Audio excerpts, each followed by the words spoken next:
Le RN, ça vaudrait quoi à la mairie d'une grande ville? À un an des élections présidentielles, de nombreux partisans du Rassemblement national voient le parti s'installer à l'Élysée. Ce dernier a brisé un plafond de verre historique pour atteindre les 13 millions de voix aux élections de 2022. Pour ses plus fervents partisans, le RN ne peut pas perdre les élections de 2027. Mais avant d'imaginer le RN diriger le pays, on va se demander ce que vaudrait ce dernier à la tête d'une grande ville de France. Mais quelle ville choisir? À moins d'une semaine du premier tour des élections municipales, de nombreux sondages pullulent.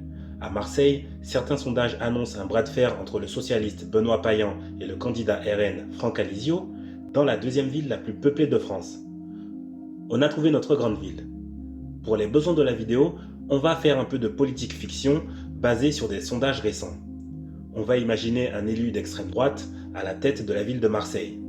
Pour ce faire, je vais prendre pour référence des données issues de la moyenne des résultats obtenus par différents sondages, référencés par la commission des sondages et présentés par le site Toute l'Europe. Ces derniers annoncent le socialiste Benoît Payan en tête des intentions de vote avec 34,3% des voix, juste devant le candidat RN Franck Alizio qui récolte 33% des voix. L'écart n'est pas énorme et en prenant en compte la marge d'erreur, le résultat peut être très différent. Mais c'est pas tant le résultat du premier tour qui nous intéresse, mais plutôt celui du second tour. On n'a pas de données concernant le second tour, mais des hypothèses sont toutefois possibles.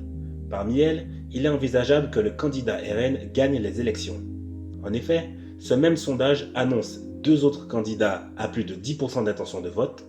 Martine Vassal, représentant la droite et le centre, obtient 15,7% des voix et Sébastien Delogu, candidat LFI, 14%. Il n'est pas impossible que l'extrême droite l'emporte au second tour. Les LFI, exclus de toute alliance avec la gauche, risquent de ne pas retirer leur candidature. Vassal, quant à elle, a intérêt à favoriser un candidat à droite de l'échiquier politique. Marseille serait une prise importante pour le RN à un an des présidentielles. En effet, Marseille est la deuxième ville la plus peuplée de France, après Paris, et serait un trophée de plus dans la volonté de conquête du parti. Mais ça donnerait quoi le RN à la mairie de Marseille? Tout d'abord, Marseille est une ville avec de nombreux problèmes à régler. Qu'ils soient liés à la sécurité publique ou à un taux de chômage élevé, il est important de rappeler que ceux qui en subissent le plus les conséquences sont les habitants de la cité phocéenne.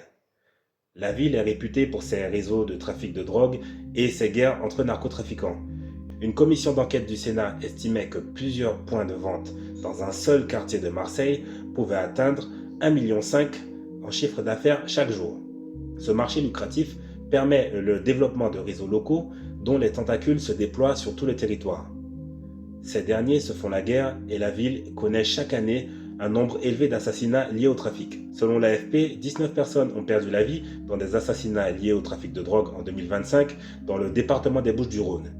La grande majorité d'entre eux l'ont été à Marseille. Les conséquences de ces assassinats impactent souvent directement les habitants de la ville.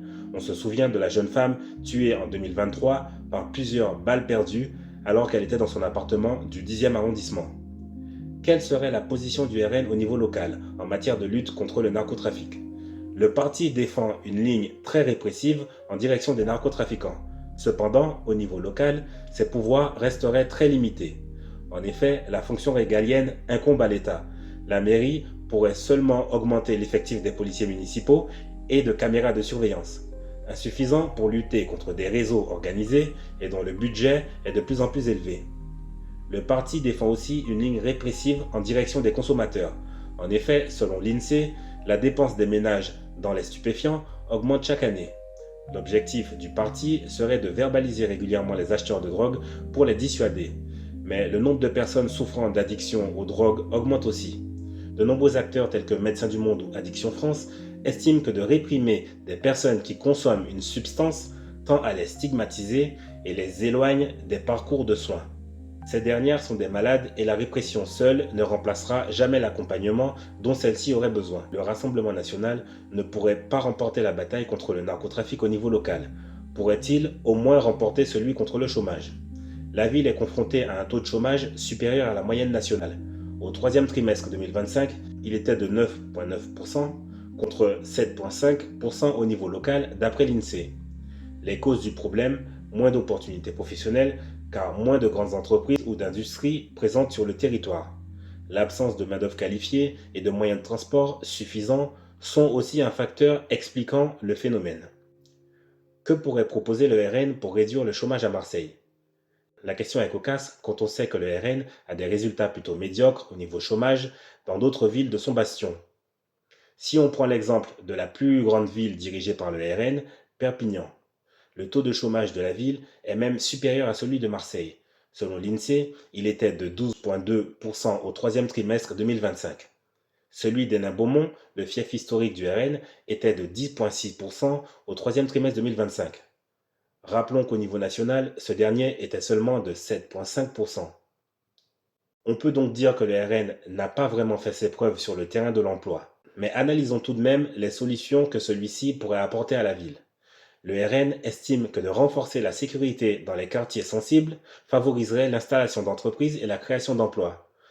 On a vu auparavant que le problème de sécurité principal de la ville de Marseille était presque perdu d'avance s'il est vu sous un angle local. Le parti propose de renforcer les aides à destination des entreprises, allègements fiscaux ou réglementaires, pour favoriser l'embauche. Mais la ville de Marseille a connu bon nombre de politiques d'aide à l'emploi. L'une des plus récentes est l'emploi franc. L'objectif était d'inciter financièrement les entreprises à recruter une personne issue des quartiers prioritaires de la ville où le taux de chômage avoisinait les 20%. Mais l'aide a été supprimée à compter du 1er janvier 2025. Certaines entreprises en profitaient pour demander l'aide tout en sachant qu'elles auraient embauché même sans celle-ci. D'autres en profitaient sans vraiment créer de nouveaux emplois. Le RN critique sans cesse les partis traditionnels ayant été au pouvoir, mais pas sûr qu'ils soient en capacité d'apporter des solutions nouvelles et qui font leurs preuves. De nombreuses villes dirigées par le parti démontrent leur incapacité à obtenir des résultats dans des domaines tels que la sécurité publique ou l'emploi. Alors pourquoi serait-il plus efficace au sein de grandes métropoles avec des problématiques spécifiques?